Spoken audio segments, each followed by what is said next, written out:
On 26th of November 1940, the SS Medoc was torpedoed by a Heinkel He111, flown by Oberleutnant See Helmut Lorenz, just outside Plymouth here in the UK. But the real tragedy unfolded moments later when the Medoc's own depth charges detonated, causing catastrophic damage and a devastating loss of life amongst her Polish and British crew. In this video, I'm going to talk you through this incident in far more detail, and I'm also going to take you on a dive to review the remains of the SS Medoc.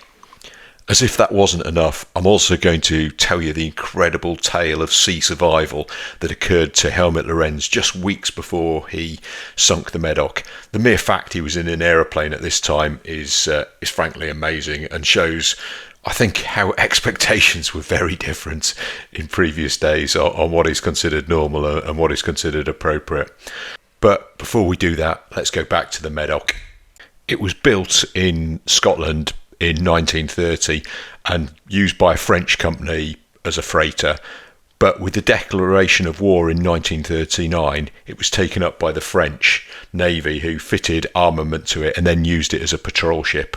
Once France fell in mid-1940, it escaped over to the UK and was in the UK when it was actually seized by the Royal Navy, along with many, many other vessels. At this point, of course, we were uncertain of what the French intentions were. So the Royal Navy took it over, and then it was nominally given to the Polish Navy, and the skipper of the Medoc was in fact a Pole, and two of the crew members were Poles, but the rest of the crew were members of the Royal Navy.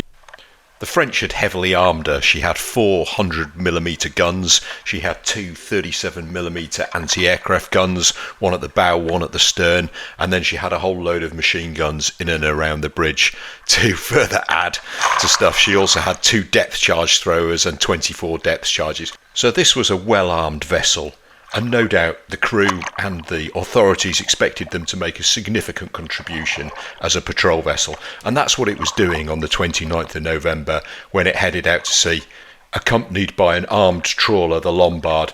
The weather wasn't great, with low cloud, and visibility wasn't fantastic, and they didn't get very far when they spotted on the horizon a twin-engined aircraft. They signalled it to see if it was friendly, and they got no response. So they went to action stations at about 1800 hours.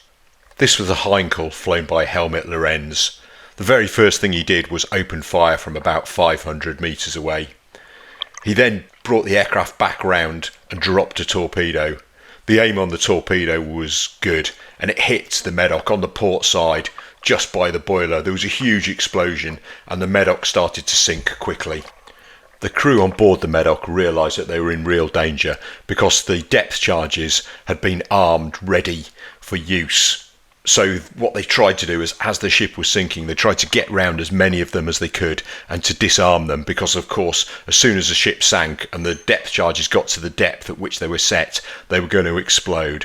Unfortunately, it was really clear they didn't get round to enough of them. So as the ship was sinking, the men were jumping into the water. The trawler Lombard came over to offer assistance, but as it got close, the depth charges went off. 3 explosions followed in quick succession, killing an awful lot of men in the water, and even damaging the Lombard, which had to stand off until all the explosions had finished. Once they had finished, it came in and picked up as many people as it possibly could. Unfortunately, of the crew of 85, 39 didn't make it. The last man to be rescued was the ship's first lieutenant, a Royal Navy officer called William Sobey. He'd been manning the gun at the stern and had also been the man who'd given the order to disarm the depth charges. So to go from the comfort of his bed to the trauma of an attack and then seeing many of his comrades killed by depth charges must have been absolutely horrendous. And the trauma of that attack is also really clearly visible on the wreck, as we're going to see very shortly. So you can see here, I've just got to the bottom of the shot. I'm attaching my strobes there. You'll also see in my left hand, I've got that large yellow ball thing. That's the pellet, or the pill as it's sometimes called. Lots of people often ask me about that, or ask me how we signal to the surface that we're on the wreck. So this is the key job, or one of the two key jobs of the first pair down the line. They've got to do two things. One is they've got to tie into the wreck, and that's what my buddy Steve in front of me is currently doing.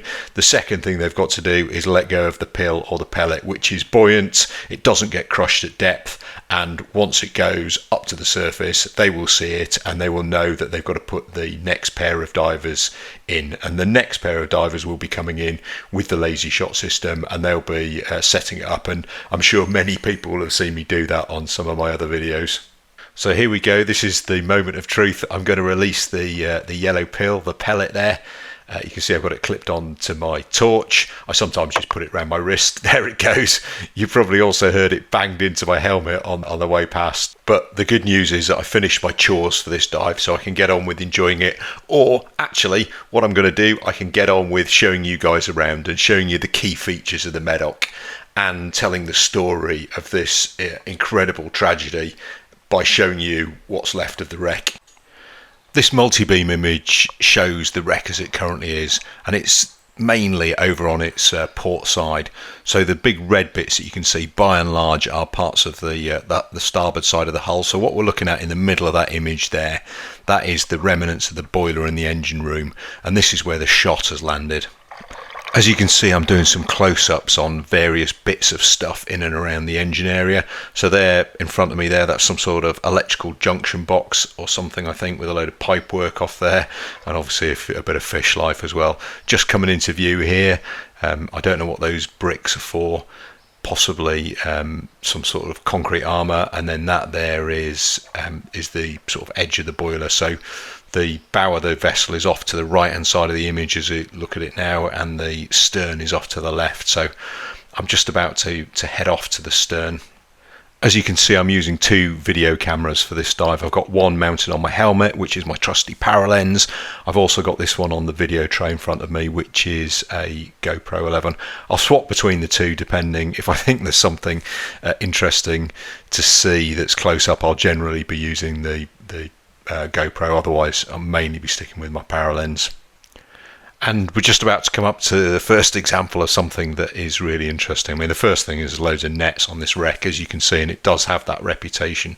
The first thing we're going to see here is this big long cylinder here. So you can see that's really tall, and that is, it's either a condenser or a donkey boiler. Now, different people have different views on that. My personal view is it's a donkey boiler, but anybody who wants to tell me differently, I'm really happy to hear otherwise. The other thing that you can still find on the Medoc, if you are really enthusiastic enough, are portholes. And you can see just down there is a porthole in that big bit of sort of hull or whatever. You would need a lot of work to get that out, but you know what, back in the day people would certainly have done that, maybe not quite at this depth. What else have we got here? Well, this is the first of the guns. And as I've already mentioned, the Medoc had 4 of these 100mm guns, so really serious bits of military hardware. That's kind of 4 inches if you were working in the Imperial system. That's going to hurt a lot if it hits you. And it had 2 of these fitted aft and 2 of these fitted forward. So the one that we're looking at here is one of the pair that were fitted forward. You can see the recuperator, you can see the barrel, and later on during the dive we're going to see some of the ammunition for these guns as well, and there's loads of it scattered all over the wreck.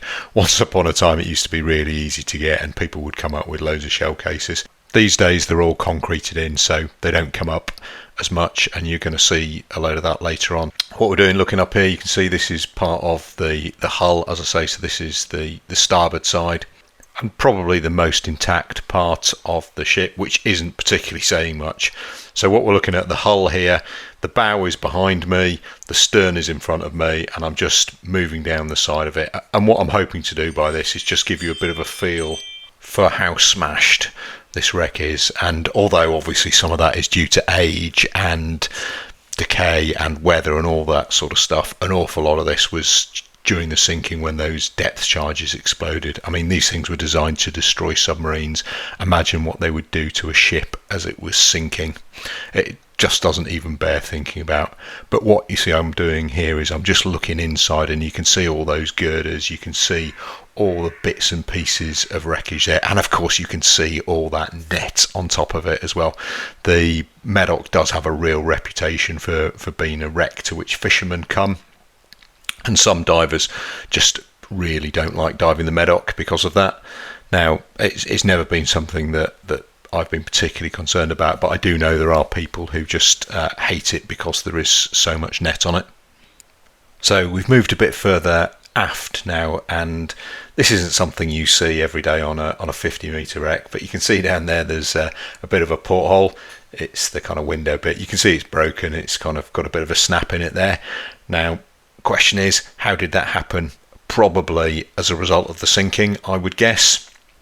So moving on a bit further on, and it's somebody's lucky day.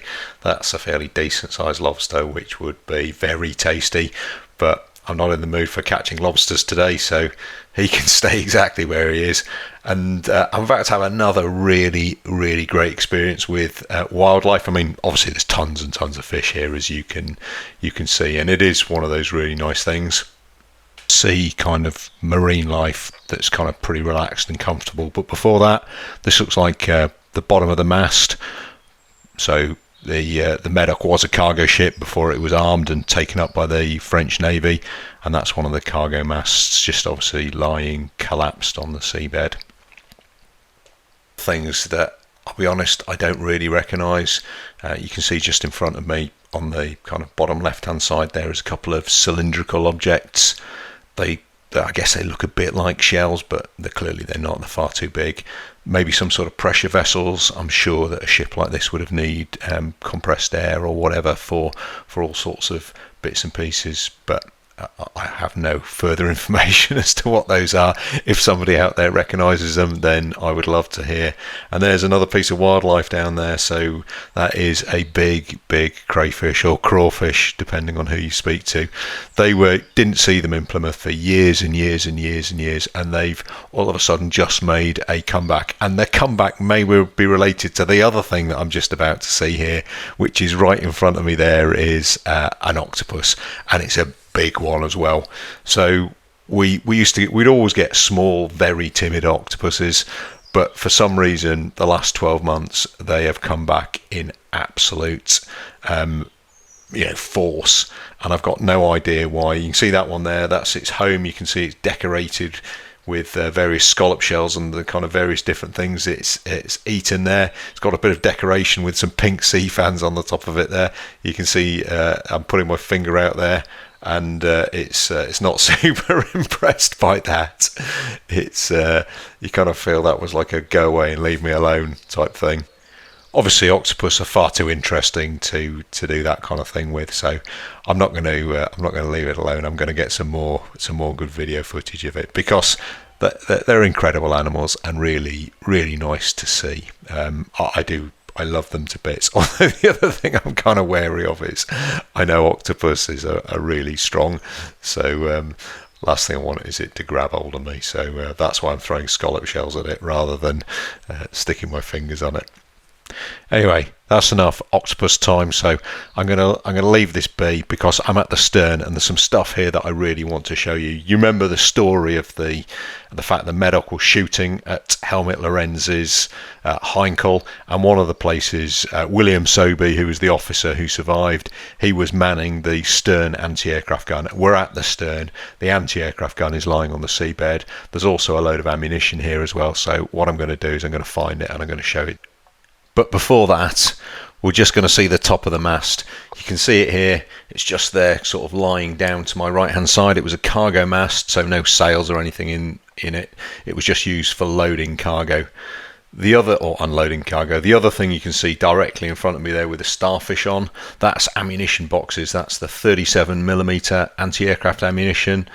Those boxes, I'm aware people have lifted them. They're absolutely beautiful. They're made of brass. They're full of shell cases. In front of me there, that sort of pyramid thing, that's the gun mount for the 37mm anti-aircraft gun, and therefore somewhere around here should be the actual gun.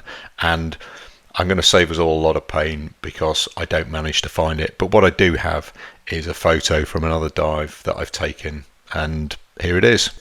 Now, I've got no idea why I couldn't find it on this dive, but I couldn't. Maybe it's fallen or moved or gone somewhere, or maybe I was just being a biff. Who knows?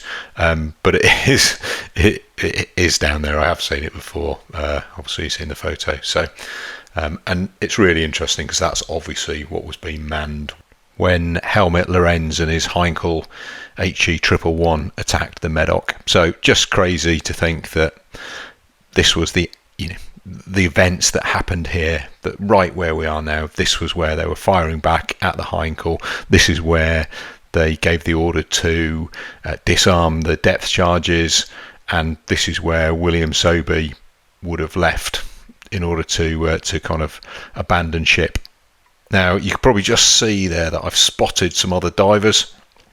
Now, these other divers aren't locals to Plymouth. They're just down for the weekend, and therefore, I think what they probably really like to do is to see the Octopus. So I'm going to leave my search for the gun. In fact, there's the ammo boxes below me there. You can see there's the masthead of the cargo mast. So what I think I'm going to do is just first of all go over here and check the Octopus is still here, and if it is, I'm going to come back and I'm going to get the divers, or when I find the Octopus is still there, I'm going to go back and I'm going to get the divers, and I'm going to say to them, hey guys, come over here. Now obviously we hadn't agreed beforehand what the signal is for come over here and have a look at an Octopus. In fact, there's another good view of the gun mount there, which I think makes it really clear what it is and how it was mounted.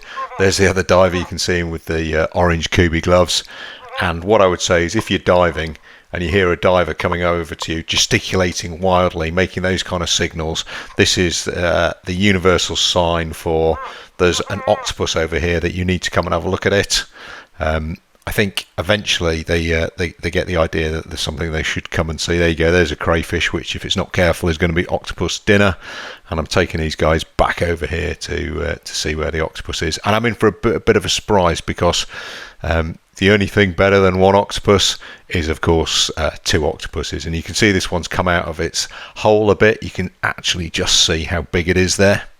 And this is one of the things, we've always had these kind of small octopuses, but having big ones the size of this one is absolutely new, and driving the fishermen mad. And as you can see, there's two of them there, and they're both big animals. Now, I'm not certain what's going on here. I mean, whether there's two daddy octopuses there, or whether there's a daddy octopus and a mummy octopus. Who knows? But certainly one of them decides that they don't fancy it, and the other one decides that it's time to head back to its hole. Maybe too many divers, maybe it didn't like the other octopus being round, who knows? But there you go. Hopefully I haven't interrupted two octopuses in the process of getting it on, or if I have, because there's loads of these things and the fishermen round, maybe I'm doing all the fishermen a favour by helping reduce the number of baby octopus. Anyway, you'll all be getting the wrong idea about me with all this concentrating on octopus and crayfish and lobsters and various bits and pieces. This is deep wreck diver, not deep fish diver. So this is returning to the wreck, and what we're doing here is we're just coming up to the stern, or what's left of it. Medoc was about 1,200 tons, had a single boiler, single engine, did about 900 horsepower, so it would have probably had a reasonable speed, and that's a fairly decent sized prop. Once again, you can see there is just net everywhere. You can also, or you're about to see in a second, the rudder hanging off it as well. So the rudder's there as well, kind of hard over to port at the moment. You can see the screw there. I think it's steel, which is obviously why it's never been raised, because of course the Medoc has been dived an awful lot. It's been known about for years and years.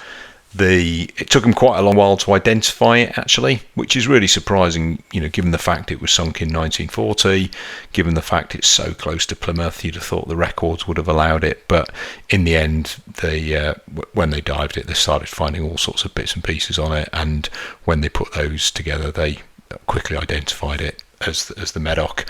Before that, it was known as the halfway wreck. Halfway because it's halfway between Plymouth and the Eddystone Lighthouse. You can see actually underwater visibility here quite good. You can see all sorts of other divers have suddenly arrived and are having a good look at the stern as well. So getting a bit crowded. Time for me to move on. Not least because I feel we've pretty much done the stern as well. So I'm going to go back the way pretty much I came, and we'll head towards the bow. While we do that, I just want to talk through an incident that I talked about at the beginning of the video, which is what had happened to Helmut Lorenz on the 9th of November. So, less than 3 weeks before he sunk the Medoc. He was leading a sortie of 2 aircraft that had flown or taken off from Brest in northern France, and they were heading to the Irish Sea where reports of a Royal Navy patrol had been received, so they were going to try and intercept it and attack it. Now, as they were heading out, they encountered a British heavy fighter, a Bristol Blenheim, and it was armed with 6 machine guns. Attacked the Heinkel that Helmut was in, and on its first pass killed the radio operator. The pilot was also injured. So they were in a really poor place. They ditched all the bombs and the torpedoes, and what they kind of figured out is the next time the aircraft came in, they were going to do an extremely dangerous manoeuvre and then desperately try and get into some nearby cloud, because they knew that they were sitting ducks. Fortunately for them, the Blenheim decided not to attack again. Nobody knows why. All there is in the records, the RAF records from it, is that there was an unspecified fault with the aircraft. So it was really their lucky day. Having said that, one of the engines was still out. They couldn't maintain altitude, and they knew they were going to need to ditch. The pilot, who was wounded, had previously ditched a Heinkel, and so he knew what was going to happen. But they ditched it, and once they got it on, it started to sink.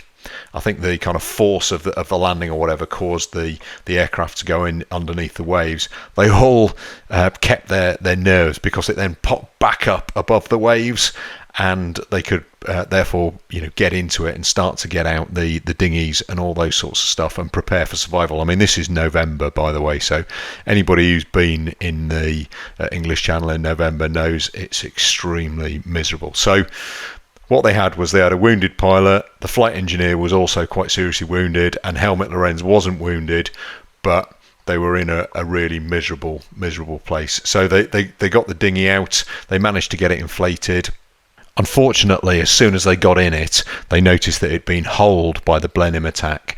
They tried to obviously block the holes with fingers and whatever they could. It was no good. The dinghy was useless. So the last option for them was to inflate their life jackets, which they did, even though I suppose it was extremely difficult due to the cold, and the thing was quite fiddly. So they managed to get their life jackets inflated, but there's now 3 of them in the water in November. It's about 3 o'clock in the afternoon. They were about 15 kilometres away from the French coastline, and therefore they're really poorly placed. About one piece of good news for them is that the attack had been spotted, and the aircraft had been spotted going down, so help was on its way, but they obviously didn't know that. So they're in the water, and the pilot is trying to hold on to the injured flight engineer. For the more astute amongst you, you may have noticed that we're back at the gun that we saw earlier on. So we're moving towards the bow now. We're forward of the bridge, forward of the engine and the boilers. So to go back to our incident, there's the 3 of them in the water. The pilot is trying to hold on to the flight engineer. They've deployed their dye, which they carried to try and aid visibility, but they don't know that help is coming. And then the poor old flight engineer, who was wounded and freezing cold, he slipped beneath the waves. So there's only 2 of them left now. Before I come back to the story, I'm just going to show you, as you can see here, we've arrived at the forward area, and there's a whole load of these shell cases. That stuff you can see in front of me there, that is cordite. That has come out of the shells. You can see lots of the shells are crushed, so during the sinking they must have they must have had there must have been one piece ammunition, so there must have been heads in them, and they've been popped by the pressure, and the cordite has all come out. And you've probably seen I've just picked up a handful of it. I like to kind of take it home and you can burn it. It's really good for starting barbecues and those kind of things.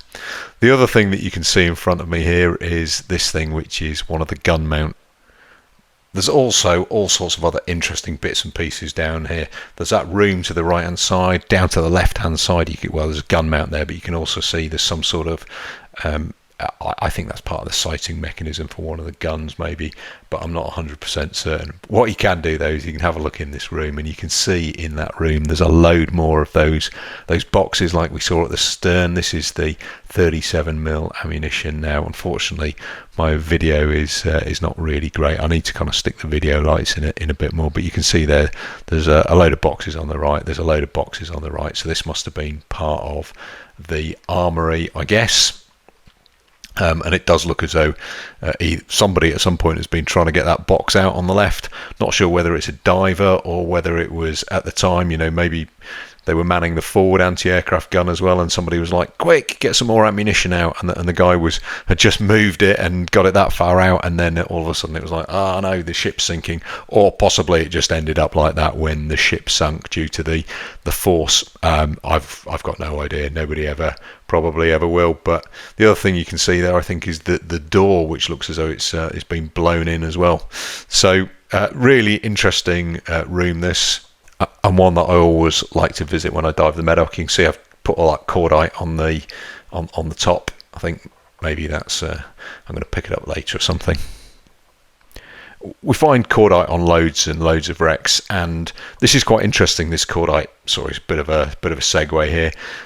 Older cordite from kind of World War I type stuff tends to be a different shape. It tends to be round, whereas this World War II stuff it comes in different shapes and sizes, and each bit of it is marked. It has like a marking on it, which I assume is something to do with where it goes in the shell or where it was made or something like that. So absolutely fascinating. I think the science of cordite must have advanced a whole load in between the two wars. And there you go, as you can see there, I'm stuffing it in my bag. I'll take that off with me, and it will be going on my barbecue at some point. Now, don't worry, cordite isn't dangerous. It doesn't kind of explode. It's not an explosive. It's something that burns. It just burns really, really well. So you have to put a flame to that to get it to light. But when it goes, obviously it goes really, really well. So I've got two things I need to do. First thing I need to do is go back to looking at bits of wreck, and that clearly is one of the gun mounts, one of the forward gun mounts. The other thing I need to do is tell you, finish my story that I've been interrupted several times about Helmut Lorenz. So I think we left him and the pilot who was wounded in their life jackets in November, 15 kilometers off the coast of Brest, kind of late afternoon. And they must have been thinking their number was done for. In fact, I'm going to interrupt it again because there's another gun. So that must be the gun from the mount that we've just seen back there, and is one of the other. It's the other forward gun basically. So there we go. We've seen both forward guns now. And right, Helmut Lorenz. So he's there in the sea. It's all miserable, and they were really lucky because when the dogfight took place, somebody spotted it and they sent out some German ships to go and pick them up, and they were rescued as it was getting dark. And you can imagine exactly how pleased he was. You can also imagine what it must have been like, no matter what sort of clothing you're wearing. Spending several hours in the sea in November must be unbelievably miserable. So the amazing thing for me is that despite that, he was still clearly flying missions several weeks later, still flying missions over the sea, still obviously determined to to do his job, determined to sink Allied vessels, and he got his reward with the sinking of the Medoc. And I don't know what you got in the German Navy, because he was actually a German naval officer. So these were flown by the the German Navy rather than the German Air Force. Whatever it was you got for sinking a ship, I reckon he probably deserved it after his incident of being stuck in the sea for so long. And in front of us here we have another gun mount, another one of those 37mm gun mounts. This is the one at the bow. We've already seen the one at the stern, so perhaps this one was also engaging Helmut's aeroplane. No idea. The only accounts really we've got are from William Sobey, who was down at the other end of the ship, so probably wasn't particularly aware of what was happening at the bow. And speaking of the bow, we're going to have a quick look at it in the moment. You can just see it there. You can see the curve just in front of me.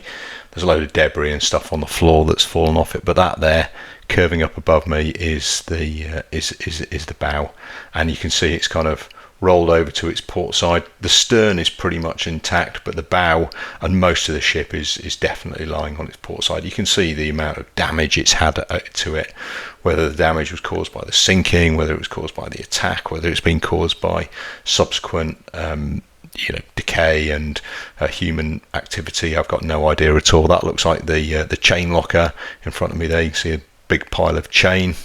And then as we move along the top of the wreck here, you can see how it's basically fallen over to the right hand side where all these fish are. It's kind of folded over, and that's obviously what we're on is part of the starboard side of the wreck now. I'd love to show you more, but all those blooming fish are getting in the way. No, seriously. So you've seen how the wreck has decayed and fallen down, and it's not that old. I mean, this was sunk in 1940, so not even 100 years old yet, but really, really smashed up. You've probably realised that I'm diving the wreck solo, so the guy came down with, Steve, he's long gone doing whatever he wants to.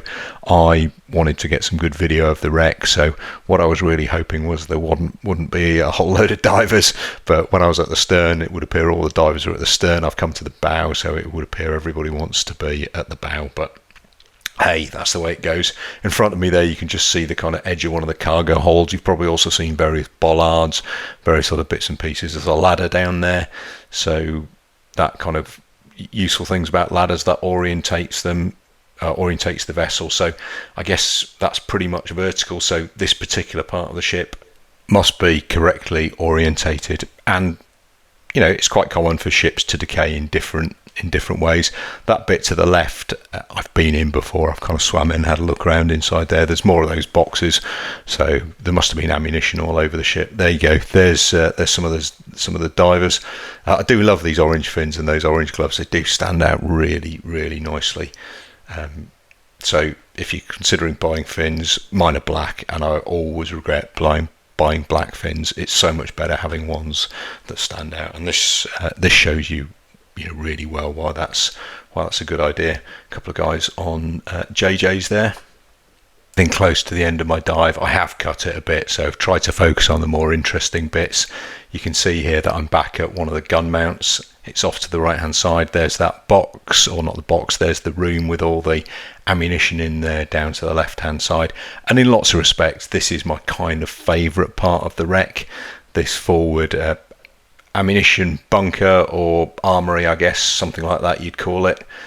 Just shows how much weaponry and how prepared for a fight these guys were. It must have been really devastating when they went down relatively quickly with the attack by Helmut's Heinkel. Here we go, we're back over at where all the shell cases are. You can see them down there, loads and loads of them. As I say, once upon a time there was a load more here. People have recovered them and brought them up. They're really tall.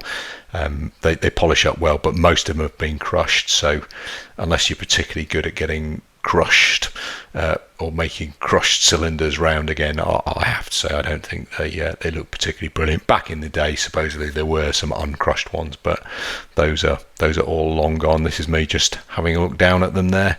You can see that's where I got all that cordite from. There's still a load more in there. And you may recall that I was carrying that bag round with me. Can't see it on the film, but clearly, hey, if you're going to have a little bit of cordite, you may as well have a lot of cordite. So I'm going to get the rest of it out and shove it in my bag. And that's going to be keeping me in lighting barbecues for quite a long time.